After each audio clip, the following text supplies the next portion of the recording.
Government jobs ज्ञान YouTube channel. Guys आज की इस वीडियो में हम बात करेंगे एसएससी सीएचएसएल के new recruitment notification online form apply process के बारे में। जी हाँ दोस्तों, स्टाफ सिलेक्शन कमीशन ने यहाँ पर combined higher secondary level CHSL 10+2 recruitment examination का नोटिफिकेशन रिलीज कर दिया है। कैसे आप इस भर्ती में पार्टिसिपेट करने के लिए अपने फॉर्म अप्लाई कर सकते हो बिना कोई मिस्टेक किए हुए, इसकी पूरी जानकारी हम आपको स्टेप बाय स्टेप रजिस्ट्रेशन से लेकर प्रिंट तक इस वीडियो में देंगे। बस आपको इस वीडियो को स्किप किए बिना शुरू से लेकर एंड तक देखना है। उसके बाद वीडियो पसंद आए तो इसे लाइक और शेयर कर दें। चैनल पर नए हो तो इसे सब्सक्राइब कर लें। साथ ही साथ आपको फॉर्म अप्लाई करते हुए जो भी प्रॉब्लम फेस हो रही है उन सभी का हल आपको इस वीडियो में मिल जाएगा। जैसे कि कैसे आपको अपना लाइव फोटो कैप्चर करना है, कैसे आपको अपने सिग्नेचर यहाँ पर अपलोड करने हैं, कैसे आपको अपना आधार ऑथेंटिकेशन यहाँ पर करना है, अपना आधार आपको वेरीफाई कर लेना है और आधार को वेरीफाई करते हुए अगर आपको कोई प्रॉब्लम हो रही है तो कैसे आप उसे सॉर्ट आउट कर सकते हो, पूरी जानकारी आपको इस वीडियो में दी जाएगी। बस आपको एंड तक हमारे साथ इस वीडियो में बने रहना है। तो बिना कोई वक्त गंवाए चलिए शुरू करते हैं। आपको इस वीडियो के डिस्क्रिप्शन बॉक्स में हमारी वेबसाइट IND-sarkari-naukri.in के इस पेज का लिंक मिल जाएगा। यहाँ पर आपको इस भर्ती के रिगार्डिंग सभी डिटेल्स प्रोवाइड कर दी गई है। स्टाफ सिलेक्शन कमीशन एसएससी कर्मचारी चयन आयोग ने यहाँ पर CHSL combined higher secondary level CHSL 10+2 examination के बेस पर lower division clerk LDC junior secretariat assistant JSC data entry operator और data entry operator grade A के खाली पदों को भरने के लिए नोटिफिकेशन रिलीज कर दिया है। यहाँ पर आप 23 जून 2025 से 8 जुलाई 2025 के बीच में अप्लाई कर सकते हो। एग्जाम आपका 8 से 18 सितंबर 2025 के बीच में होगा।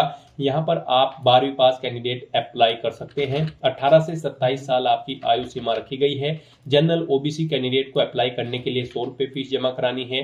SC ST female EX serviceman के लिए कोई फीस नहीं है। जिन कैंडिडेट को फीस जमा करानी है वे अपनी फीस ऑनलाइन मोड से जमा करा सकते हैं। सिलेक्शन आपका कंप्यूटर बेस्ड टेस्ट के आधार पर होगा। ऑनलाइन आप ऑल इंडिया से अप्लाई कर सकते हैं। उसके लिए आपको इस पेज को नीचे स्क्रॉल डाउन करना है और इम्पोर्टेंट लिंक सेक्शन में आकर ऑफिशियल नोटिफिकेशन PDF लिंक पर क्लिक करके इस भर्ती की ऑफिशियल वेबसाइट को ओपन कर लेना है और नोटिस बोर्ड की सेक्शन में से आपको SSC CHSL 2025 के एडवर्टाइजमेंट को ओपन कर लेना है और इसमें से आपको पूरी डिटेल रीड कर लेनी है। यहाँ पर आपको सभी डिटेल मिल जाएगी, जैसे कि क्या पोस्ट का नाम है, कितनी उसके लिए नंबर ऑफ वैकेंसीज है, कैसे आप अप्लाई कर सकते हो, कब से कब तक अप्लाई कर सकते हो, क्या आपका एलिजिबिलिटी क्राइटेरिया होना चाहिए। पूरी जानकारी आप ऑफिशियल नोटिफिकेशन में से रीड करें, उसके बाद अपने फॉर्म अप्लाई कर लें। फॉर्म अप्लाई करने के लिए भी आपको हमारी वेबसाइट के इसी पेज पर ही अप्लाई ऑनलाइन का लिंक दिया गया है। जैसे ही आप इस लिंक पर क्लिक करेंगे तो आपके सामने यहाँ पर SSC का ये ऑफिशियल पोर्टल ओपन होगा। गाइस यहाँ पर आने के बाद आपको इस वेबसाइट के टॉप पर ही लॉगिन और रजिस्टर की ये टैब दी गई है। आपको इस पर क्लिक करना है। उसके बाद आपके सामने ये पॉपअप शो होगा। यहाँ पर अगर आपने पहले से रजिस्ट्रेशन कर रखा है और अपनी आधार इनेबल प्रोसेस कंप्लीट कर रखी है तो यहाँ पर बस अब आपको अपना रजिस्ट्रेशन नंबर एंटर करना है, अपना पासवर्ड आपको एंटर करना है, ये कैप्चा कोड आपको यहाँ पर एंटर करना है और लॉगिन की इस टैब पर क्लिक करते हुए आपको अपने डैशबोर्ड में लॉगिन कर लेना है और वहां से अपना फॉर्म अप्लाई करना है। गाइड हम आपको बता दें यहाँ पर SSC ने आधार इनेबल प्रोसेस कर दिया है। जी हाँ दोस्तों, यहाँ पर अब आपको अपना आधार वेरीफाई करना मस्ट है। बिना उसके यहाँ पर अब आप SSC की किसी भी भर्ती के लिए फॉर्म अप्लाई नहीं कर पाओगे। तो अगर आपने अपनी आधार प्रोसेस कंप्लीट कर रखी है तो आप लॉगिन करके फॉर्म अप्लाई कर सकते हो। और अगर आप SSC की किसी भी भर्ती के लिए फर्स्ट टाइम अप्लाई करने जा रहे हो या फिर आप नए सिरे से रजिस्ट्रेशन करना चाहते हो तो यहाँ पर आपको न्यू यूजर रजिस्टर नाउ का ये लिंक दिया गया है। आपको रजिस्टर नाउ के इस लिंक पर क्लिक करना है। उसके बाद आपके सामने यहाँ पर रजिस्ट्रेशन का प्रोसेस स्टार्ट हो जाएगा। यहाँ से आप अपना SSC की वेबसाइट पर वन टाइम रजिस्ट्रेशन कर सकते हो। यहाँ पर आने के बाद हम आपको बता दें आपको 4 स्टेप कंप्लीट करने हैं, आपका OTR कंप्लीट हो जाएगा। सबसे पहले यहाँ पर आपको अपनी पर्सनल डिटेल देनी है, फिर आपको अपना पासवर्ड यहाँ पर क्रिएट करना है, अपनी एडिशनल डिटेल देनी है, उसमें आपको अपनी नेशनलिटी, एड्रेस और एजुकेशनल क्वालिफिकेशन की डिटेल देनी होगी। फिर यहाँ पर आपको अपनी डिटेल्स को डिक्लेयर करते हुए अपना रजिस्ट्रेशन कंप्लीट कर लेना है। तो इन 4 स्टेप्स को कंप्लीट करते हुए यहाँ पर आपको अपना OTR कंप्लीट करना है। उसके लिए यहाँ पर अब आपको कंटिन्यू की स्टेप पर क्लिक कर देना है। जैसे ही आप स्टेप पर क्लिक करेंगे आपके सामने यहाँ पर रजिस्ट्रेशन का फॉर्म स्टार्ट हो जाएगा। यहाँ पर अब आपको सबसे पहले अपनी पर्सनल डिटेल देनी है। इसमें यहाँ पर सबसे पहले आपको ऑप्शन दिया गया है क्या आपके पास यहाँ पर आधार कार्ड है। यहाँ पर एसएससी ने अब भर्तियों के लिए आधार कार्ड मस्ट कर दिया गया है। आधार प्रोसेस आपको इनेबल कर लेनी है। तो अगर आपके पास आधार है तो आप यस ऑप्शन सेलेक्ट करेंगे। और गाइस यहाँ पर अगर आपके पास आधार नहीं है उसके लिए भी ऑप्शन है। अगर यहाँ पर आपके पास आधार नहीं है तो आप नो ऑप्शन सेलेक्ट करेंगे। फिर यहाँ पर आपको अपने कुछ डॉक्यूमेंट्स अपलोड करने होंगे, जैसे कि यहाँ पर आपको अपना नेम प्रूफ डॉक्यूमेंट अपलोड करना होगा। उसमें आपको अपना Aadhaar card, voter ID card, PAN card, driving licence, government ID card या फिर गवर्नमेंट सर्विस आइडेंटिटी कार्ड आपको अपलोड करना होगा, या फिर आपका पेंशन कोई डॉक्यूमेंट, पेंशन डॉक्यूमेंट भी आप अपलोड कर सकते हैं। आप चूज फाइल बटन पर क्लिक करें, फाइल को सिलेक्ट करें और इनमें से कोई भी डॉक्यूमेंट आप अपना अपलोड कर दें। उसके बाद यहां पर आपको अपना date of birth proof certificate upload करना है। इसमें आपका बर्थ सर्टिफिकेट हो सकता है, स्कूल लिविंग सर्टिफिकेट हो सकता है, certificate of date of issued by gazetted officer, या फिर आधार कार्ड यहां पर आपको अपलोड करना है चूज फाइल के ऑप्शन पर क्लिक करते हुए। उसके बाद यहां पर आपको अपना एड्रेस प्रूफ अपलोड करना होगा। यहां पर ये डॉक्यूमेंट आपको उन केस में अपलोड करने हैं अगर आपके पास आधार नहीं है। एड्रेस प्रूफ में आपको अपना आधार कार्ड या फिर वोटर आईडी कार्ड या फिर ड्राइविंग लाइसेंस या फिर बैंक की स्टेटमेंट यहां पर आपको अपलोड कर देनी है, या फिर रेंट का एग्रीमेंट या फिर इनकम टैक्स असेसमेंट ऑर्डर यहां पर आप अपलोड कर सकते हैं चूज फाइल के इस बटन पर क्लिक करते हुए। उसके बाद यहां पर आपको अपना फोटो अपलोड करना है चूज फाइल के बटन पर क्लिक करते हुए। फिर यहां पर आपको अपना जेंडर प्रूफ अपलोड करना है। जेंडर प्रूफ में आपका आधार कार्ड हो सकता है, वोटर आईडी कार्ड हो सकता है, बर्थ सर्टिफिकेट हो सकती है, या फिर आपका स्कूल लिविंग सर्टिफिकेट हो सकता है। यहां पर अगर आपके पास आधार नहीं है तो आपको इन सारे डॉक्यूमेंट्स को यहां पर अपलोड करना होगा। बेस्ट है यहां पर आपके पास आधार है तो आप आधार की डिटेल दें। यहां पर मोस्टली इंडिया में सभी के पास अब आधार अवेलेबल है, तो यहां पर आपको यस का ऑप्शन सिलेक्ट करना है do you have a Aadhaar card में। और उसके बाद यहां पर गाइड आपको अपना आधार नंबर यहां पर एंटर करना है। वही नंबर एक बार फिर से आपको एंटर करके उसे वेरीफाई कर लेना है। और फिर यहां पर गाइज आपको इस चेकबॉक्स को ओके करना है।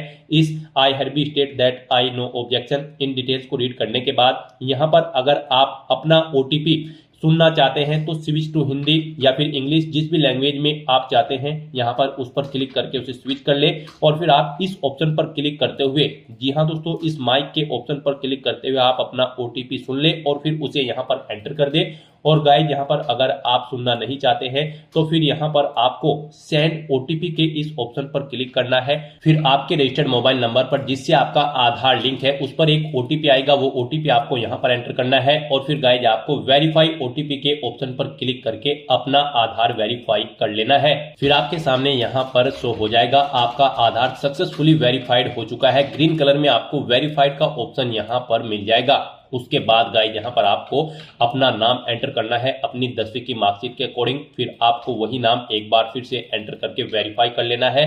फिर आपसे पूछा गया है कि क्या आपने कभी अपना नाम चेंज किया है। अगर किया है तो आप यहाँ पर यस ऑप्शन सेलेक्ट करें और फिर वो चेंज नेम यहाँ पर आप एंटर करें। फिर उसे एक बार फिर से एंटर करके वेरीफाई कर ले। और अगर आपने अपना नाम कभी चेंज नहीं किया है तो यहाँ पर आपको नो ऑप्शन ही सिलेक्ट रहने देना है। उसके बाद यहाँ पर आपको अपना जेंडर सिलेक्ट करना है, आप मेल हो, फीमेल हो या फिर ट्रांसजेंडर, आप अपने अकॉर्डिंग ऑप्शन सिलेक्ट करें। दोबारा से अपना जेंडर सिलेक्ट करके उसे वेरीफाई कर ले।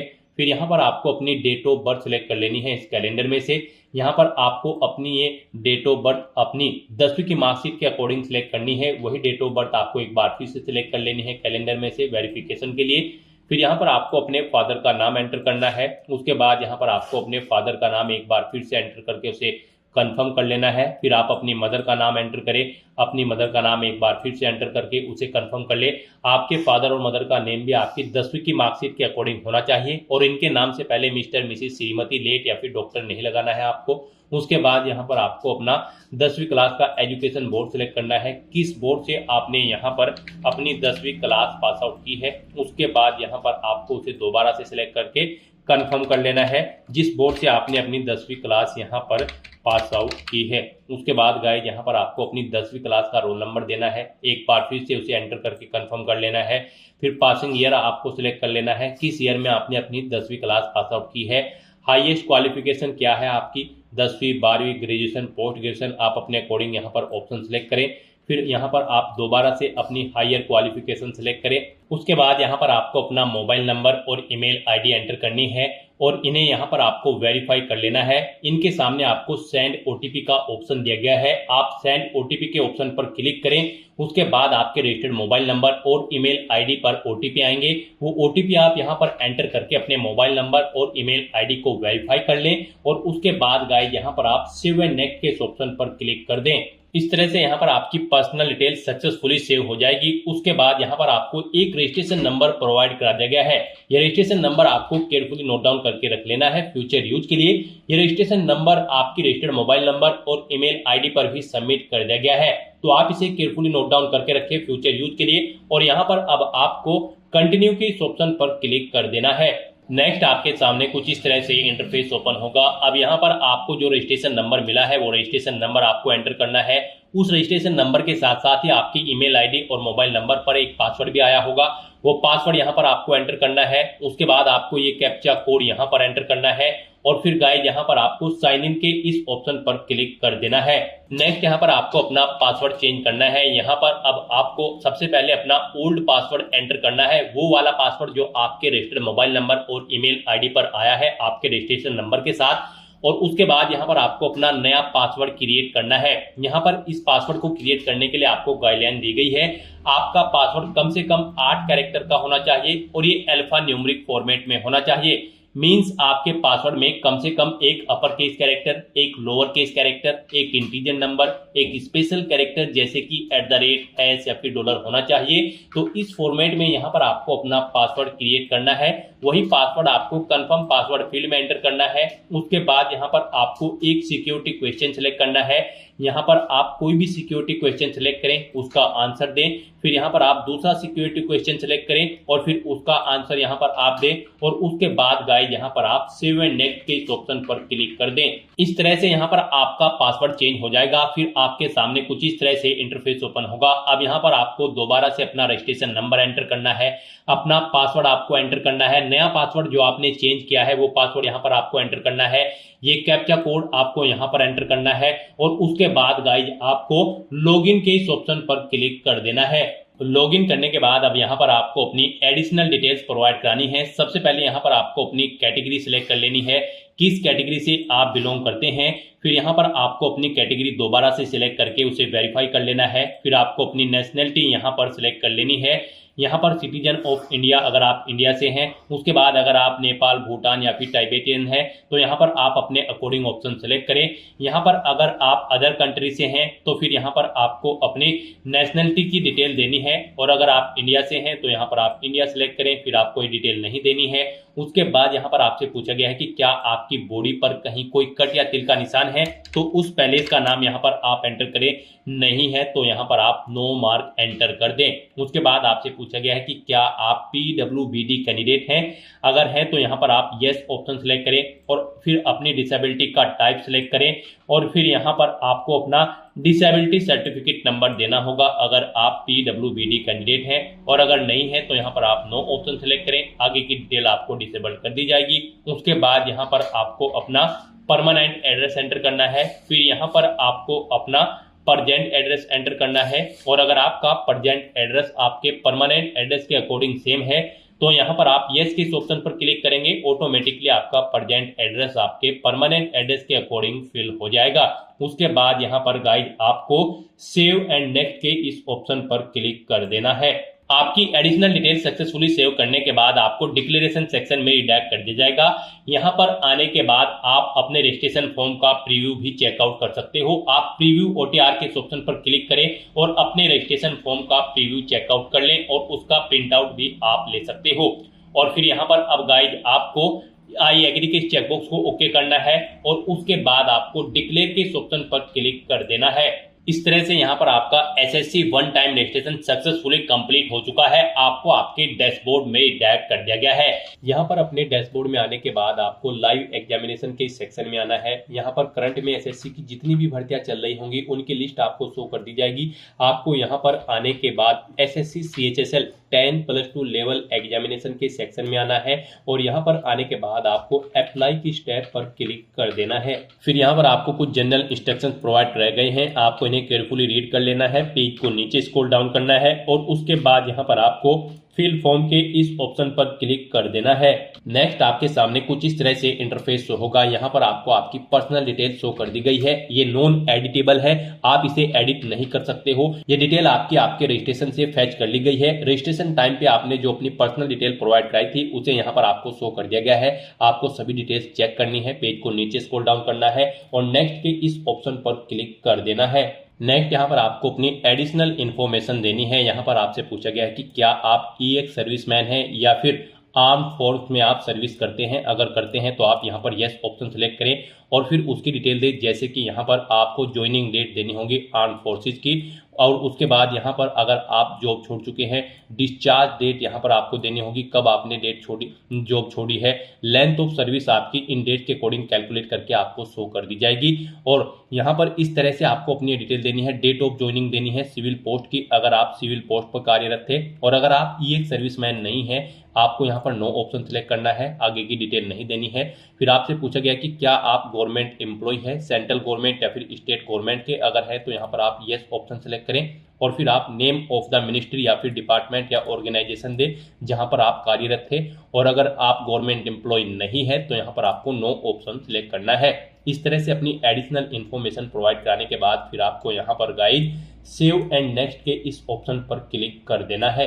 नेक्स्ट यहाँ पर आपको अपने एग्जाम सेंटर सेलेक्ट करने हैं। यहाँ पर आपको 3 चॉइसेस दी गई हैं, आप अपनी चॉइस के अकॉर्डिंग यहाँ पर 3 एग्जाम सेंटर सेलेक्ट करें। जिसे आप फर्स्ट नंबर पर प्रेफरेंस देना चाहते हैं उसे यहाँ पर आप फर्स्ट नंबर पर सेलेक्ट करें, जिसे सेकंड और थर्ड पर रखना चाहते हैं उसे यहाँ पर आप सेकंड और थर्ड पर सेलेक्ट कर ले। फिर यहाँ पर आपसे पूछा गया है कि क्या आप person with benchmark disability candidate है और आपकी डिसेबिलिटी 40% से अबव है। यहाँ पर ये ऑप्शन आपके सामने डिसेबल कर दिए जाएंगे। अगर आपने रजिस्ट्रेशन टाइम पर पीडब्ल्यूडी कैंडिडेट में नो ऑप्शन सिलेक्ट किया होगा, यहाँ पर आपको ये ऑप्शन डिसेबल्ड कर दी जाएंगे, आप इनमें सिलेक्ट नहीं कर पाओगे। और अगर आप बेंचमार्क डिसेबिलिटी कैंडिडेट हैं और आपने रजिस्ट्रेशन टाइम पर यस ऑप्शन सेलेक्ट किया था तो फिर आपके सामने ये ऑप्शन यहाँ पर इनेबल कर दी जाएंगे। फिर यहाँ पर आपसे फिजिकल लिमिटेशन के बारे में पूछा गया है, इसके बारे में आप पारा 9.2 और 9.3 से रीड कर सकते हो। अगर हैं तो आप यस करेंगे और फिर यहाँ पर आप अपना सर्टिफिकेट अपलोड करेंगे फिजिकल लिमिटेशन का, नहीं है तो आप नो ऑप्शन सेलेक्ट करेंगे। उसके बाद यहाँ पर अगर आपको स्क्राइब की जरूरत है, ये भी ऑप्शन आपके सामने इनेबल या डिसेबल होगा। जब आपने यहाँ पर रजिस्ट्रेशन टाइम पर डिटेल दी थी वहां पर आपसे पूछा गया था कि क्या आपको स्क्राइब की जरूरत है, अगर वहां पर आपने नो ऑप्शन सिलेक्ट किया होगा तो यहाँ पर आपको ये ऑप्शन डिसेबल कर दिया जाएगा। यस किया होगा तो फिर यहाँ पर आपको यस ऑप्शन सिलेक्ट करने का ऑप्शन मिल जाएगा। इस तरह से अपनी डिटेल यहाँ पर फिल करने के बाद फिर आपको सेव एंड नेक्स्ट के इस ऑप्शन पर क्लिक कर देना है। नेक्स्ट यहाँ पर आपको अपनी पोस्ट की डिटेल प्रोवाइड करानी है। यहाँ पर आपको रीजन सेलेक्ट करना है, जिस रीजन में आप पोस्ट के लिए अप्लाई करना चाहते हैं। उसके बाद यहाँ पर आपको पोस्ट कोड सेलेक्ट करना है, जिस पोस्ट के लिए आप अप्लाई करना चाहते हैं। फिर यहाँ पर आपको आपकी पोस्ट का नाम आपके इस पोस्ट कोड के अकॉर्डिंग शो कर दिया जाएगा। फिर आपको यहाँ पर आपकी क्वालिफिकेशन भी इस पोस्ट के अकॉर्डिंग शो कर दी जाएगी जो रिक्वायर्ड है। फिर यहाँ पर आपको अपनी कैंडिडेट की क्वालिफिकेशन देनी है। यहाँ पर आपको अपनी हाईएस्ट क्वालिफिकेशन सेलेक्ट करनी है, यानी कि अगर आपने ग्रेजुएशन या फिर पोस्ट ग्रेजुएशन कर रखी है तो वो यहाँ पर आपको सेलेक्ट करना होगा। हाँ 10वीं या फिर 12वीं कर रखी है तो वो आपको सिलेक्ट कर लेनी होगी। तो यहाँ पर आपको अपनी हाईएस्ट क्वालिफिकेशन सेलेक्ट कर लेनी है। फिर यहाँ पर indicate detail of any other educational qualification relevant to the post if required by you. यहाँ पर आप डिटेल दे सकते हैं, अगर आपके पास इस पोस्ट से रिलेटेड कोई और एजुकेशनल क्वालिफिकेशन है तो उसकी डिटेल यहाँ पर आप दे सकते हैं, और नहीं देना चाहते हैं तो आप इस कॉलम को खाली छोड़ सकते हैं। फिर यहाँ पर आपको इसेंशियल क्वालिफिकेशन बता दी गई है, आपने जो पोस्ट ऊपर सेलेक्ट की है पोस्ट कोड के अकॉर्डिंग उसकी जो भी इसेंशियल क्वालिफिकेशन होगी वो यहाँ पर आपको शो कर दी जाएगी। फिर यहाँ पर आपसे पूछा गया है कि यहाँ पर आपको read the above post related requirement, आपने जो ऊपर पोस्ट सेलेक्ट की है उसके लिए जो रिक्वायरमेंट्स है आप उसे फुलफिल करते हैं, यानी कि आप उसको कंप्लीट करते हैं तो आपको चेकबॉक्स को ओके कर देना है, यानी कि ये क्वालिफिकेशन आपके पास है। फिर यहाँ पर आपसे पूछा गया है कि क्या आपके पास रिक्वायर्ड इसेंशियल क्वालिफिकेशन है जिस पोस्ट के लिए आप अप्लाई करने जा रहे हो, तो यहाँ पर आपको येस ऑप्शन सेलेक्ट करना है। फिर यहाँ पर आपसे पूछा गया कि क्या आपको रिक्वायर्ड एक्सपीरियंस भी है, अगर उस पोस्ट पर अप्लाई करने के लिए एक्सपीरियंस रिक्वायर्ड है तो क्या आपको वो एक्सपीरियंस है, तो यहाँ पर भी आपको येस ऑप्शन सेलेक्ट करना होगा अगर उस पोस्ट के लिए एक्सपीरियंस रिक्वायर्ड है। और फिर आपको अपने एक्सपीरियंस की डिटेल देनी होगी, जैसे कि किस ऑर्गेनाइजेशन में आप कार्यरत थे, अपनी डेजिग्नेशन दे, किस पोस्ट पर आप कार्यरत थे, नेचर ऑफ ड्यूटी यहाँ पर दे, डेट सेलेक्ट करें, कब से कब तक आप यहाँ पर कार्यरत थे, और इस तरह से यहाँ पर आप अपने एक्सपीरियंस की डिटेल प्रोवाइड करा दें। और अगर आप एक से ज़्यादा जगह कार्यरत थे तो आप ऐड मोर के ऑप्शन पर क्लिक करें। सेम ऐसी ही एक और कॉलम की रो यहाँ पर आपके सामने ऐड हो जाएगी, उसमें आप अपने एक्सपीरियंस की डिटेल प्रोवाइड करा दें। और अगर ऊपर दी गई पोस्ट के लिए एक्सपीरियंस रिक्वायर्ड नहीं है तो फिर यहाँ पर आपको नॉट एप्लीकेबल का ऑप्शन सेलेक्ट कर लेना है। फिर यहाँ पर आपसे पूछा गया है कि क्या आप एज में रिलैक्सेशन चाहते हैं, अगर चाहते हैं तो आप यस ऑप्शन सेलेक्ट करें और फिर यहाँ पर आप अपना रिलैक्सेशन कोड सेलेक्ट कर लें, और नहीं चाहते हैं तो यहाँ पर आपको नो ऑप्शन सेलेक्ट कर लेना है।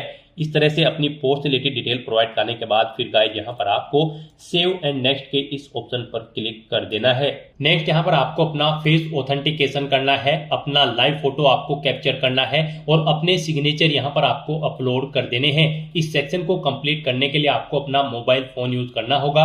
आप अपने गूगल प्ले स्टोर पर जाएं मोबाइल फोन पर, और फिर वहां पर आप माई एसएससी का ऐप डाउनलोड कर लें और उसे फिर आप इंस्टॉल कर लें। उसे इंस्टॉल करने के बाद गाइस आपको यहां पर अपनी एक और ऐप इंस्टॉल करनी होगी अपने मोबाइल फोन पर ही।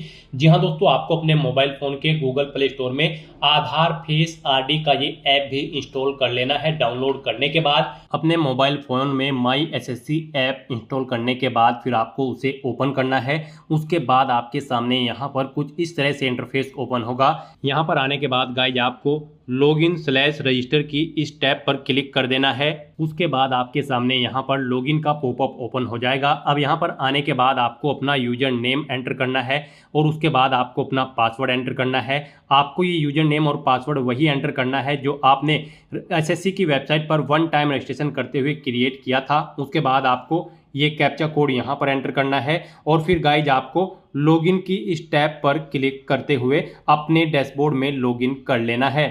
फिर यहाँ पर आपका डैशबोर्ड आपके सामने शो हो जाएगा। यहाँ पर आने के बाद अब आपको डैशबोर्ड के इस ऑप्शन पर क्लिक करना है। यहाँ पर आने के बाद में आपको माई एप्लीकेशन की इस टैब पर क्लिक करना है। फिर यहाँ पर आपके सामने जो भी करंट में वैकेंसी चल रही है उनकी लिस्ट शो कर दी जाएगी। आप यहाँ पर एसएससी की जिस भी भर्ती के लिए अप्लाई करना चाहते हैं उसी भर्ती के लिए आपको कंटिन्यू की टैब पर क्लिक करना होगा। यहाँ पर आपको आपकी पर्सनल डिटेल शो कर दी जाएगी। इसी तरह से आपको एजुकेशनल डिटेल शो कर दी जाएगी। उसके बाद में एडिशनल इंफॉर्मेशन शो कर दी जाएगी और उसके बाद में आधार ऑथेंटिकेशन वेरिफिकेशन की डिटेल शो की जाएगी। तो आपको सेव एंड नेक्स्ट की टैब पर क्लिक करते हुए step by step Aadhaar authentication verification के सेक्शन में आना होगा। यहाँ पर आने के बाद में आपको इस चेकबॉक्स को ओके करना होगा और यहाँ पर आधार फेस ऑथेंटिकेशन की टैब पर क्लिक करना होगा। आधार फेस ऑथेंटिकेशन की टैब पर क्लिक करने के बाद में आपको आधार फेस आरडी का एप्लीकेशन डाउनलोड करना है। अगर आपके मोबाइल में पहले से ही आधार फेस आरडी इंस्टॉल्ड है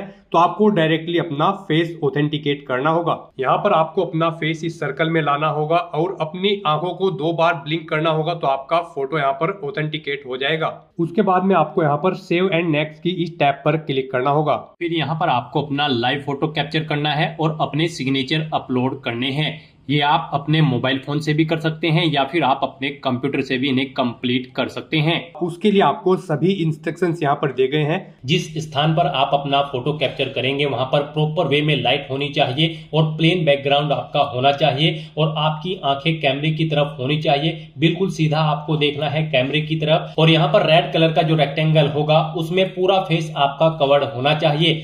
फोटो कैप्चर करते समय आपको कोई भी कैप, मास्क या फिर सनग्लासेस नहीं पहनने हैं और यहाँ पर साथ ही साथ आपको ईयरफोन या फिर कोई अन्य डिवाइस भी अपने कानों में नहीं रखना है जब आप अपना लाइव फोटो यहाँ पर कैप्चर करेंगे। और उसके बाद में आपको कैप्चर लाइव फोटो की टैब पर क्लिक करते हुए अपना फोटो लाइव कैप्चर कर लेना होगा। लाइव फोटो कैप्चर करने के लिए आपको अपना फेस इस सर्कल के अंतर्गत लाना होगा। फोटो कैप्चर करने के लिए आपको अपना फेस इस तरह से लाना होगा जैसे कि आपका पासपोर्ट साइज फोटो होता है। फिर आपको इस ऑप्शन पर क्लिक करते हुए अपना फोटो कैप्चर कर लेना होगा। फिर यहाँ पर आपको अपने सिग्नेचर अपलोड करने होंगे। सिग्नेचर आपके 10 KB से 20 KB के बीच में होने चाहिए। जेपीईजी या फिर जेपीजी फॉर्मेट में आपके सिग्नेचर होने चाहिए। डायमेंशन उनकी 6.0 सेंटीमीटर उनकी विड्थ और 2.0 सेंटीमीटर उनकी हाइट होनी चाहिए। रेजुलेशन 300 DPI होना चाहिए। सिग्नेचर के लिए आपको गाइडलाइन भी दी गई है। आप यहाँ पर क्लिक हियर टू रीड के इस लिंक पर क्लिक करें और यहाँ पर आपके सामने ये PDF ओपन हो जाएगी। इसमें आप चेकआउट कर सकते हो कि किस तरह से आपके सिग्नेचर होने चाहिए। यहाँ यहाँ पर एक बॉक्स के अंदर आपके सिग्नेचर होने चाहिए। कुछ इस तरह से यहाँ पर आपके सिग्नेचर एक्सेप्टेबल होंगे। गाइस इस फॉर्मेट में आपके सिग्नेचर एक्सेप्टेबल होंगे और इन फॉर्मेट्स में आपके सिग्नेचर यहाँ पर एक्सेप्टेबल नहीं होंगे। आपको इन्हें केयरफुली चेकआउट कर लेना है। एग्जांपल्स आपको यहाँ पर दिए गए हैं, इनके अकॉर्डिंग आपको अपने सिग्नेचर करने हैं। सिग्नेचर अपलोड करने के लिए आपको अपलोड योर सिग्नेचर की टैब पर क्लिक करना होगा। इस टैब पर आप क्लिक करें, अपनी फाइल को सिलेक्ट करें और यहाँ पर अपना सिग्नेचर अपलोड कर दें। उसके बाद में यहाँ पर आपको सेव एंड नेक्स्ट की इस टैब पर क्लिक करना होगा। तो दोस्तों इस तरह से आपका आधार ऑथेंटिकेशन वेरिफिकेशन कंप्लीट हो जाएगा, आपका लाइव फोटो कैप्चर हो जाएगा और आपके सिग्नेचर भी अपलोड हो जाएंगे। नेक्स्ट यहाँ पर आपको आपके एप्लीकेशन फॉर्म का पूरा प्रीव्यू शो कर दिया गया है। आपको सभी डिटेल्स केयरफुली चेकआउट करनी है। पेज को नीचे स्क्रॉल डाउन करना है। कहीं पर कोई मिस्टेक है तो आप गो बैक के बटन पर क्लिक करके यहाँ पर एडिट कर सकते हो, नहीं तो यहाँ पर बस अब आपको सेव एंड नेक्स्ट के इस ऑप्शन पर क्लिक कर देना है। नेक्स्ट आपके सामने डिक्लेरेशन सेक्शन ओपन हो जाएगा। आपको आई एग्री की इस चेकबॉक्स को ओके करना है। ये कैप्चा कोड आपको यहाँ पर एंटर करना है और उसके बाद गाइस आपको सबमिट के इस ऑप्शन पर क्लिक कर देना है। इस तरह से यहाँ पर आपका एप्लीकेशन फॉर्म सक्सेसफुली सबमिट हो जाएगा। आपको मैसेज शो हो जाएगा।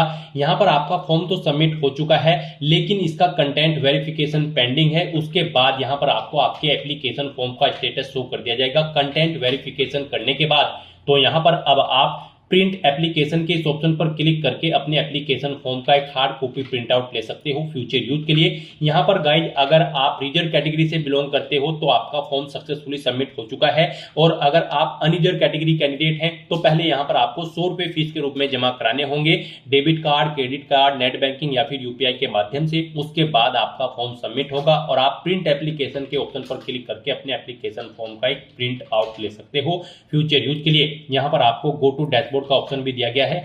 जैसे ही आप इस पर क्लिक करेंगे आपको आपके डैशबोर्ड में डायरेक्ट कर दिया जाएगा। वहां से आप अपने एप्लीकेशन फॉर्म का स्टेटस चेकआउट कर सकते हो और वहां से भी आप अपने फॉर्म का एक हार्ड कॉपी प्रिंट आउट ले सकते हो फ्यूचर यूज के लिए।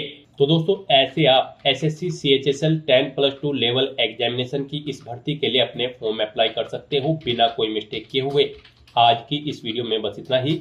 आई होप ये वीडियो आपको पसंद आई होगी। अगर पसंद आई हो तो इसे लाइक और शेयर करें। चैनल पर नए हो तो इसे सब्सक्राइब कर लें। Thanks for watching.